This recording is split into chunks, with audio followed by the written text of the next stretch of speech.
جوان ہے، بادشاہ کے پاس وہ واپس گیا، وہ جو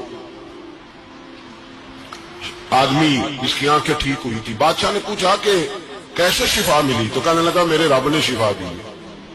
بادشاہ سجے کراتا تھا، اپنے آپ کو منواتا تھا، معاذ اللہ، کہنے لگا میرے علاوہ کون رب ہے؟ اس نے کہا وہی رب ہے جس نے تجھے پیدا کیا ہے، اور وہی رب ہے جس نے مجھے اندھے کو آنکھیں دی ہیں، وہی ہے میرا مالک۔ کہا اچھا تو مجھے نہیں مانتا؟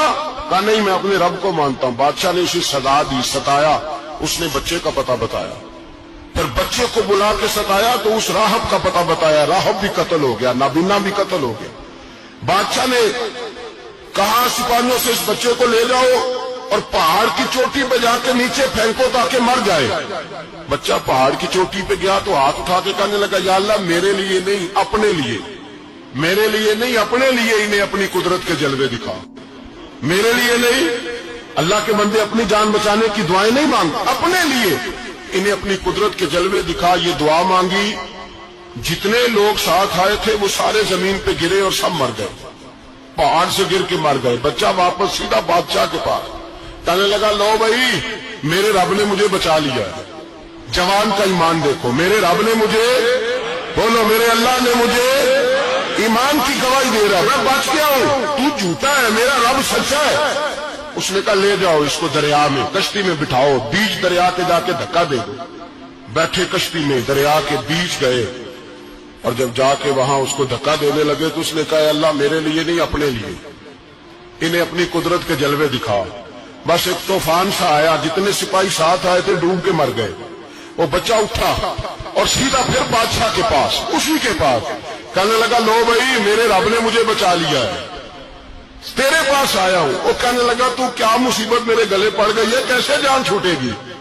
تو بچہ کہنے لگا اگر تو مجھے باندھے درخت کے ساتھ اور سارے ملک کو بلائے، لوگوں کو اکٹھا کرے، پھر تو مجھے تیر مارنا، میں تجھے بتاؤں گا کیسے مارنا ہے، میں مر جاؤں گا۔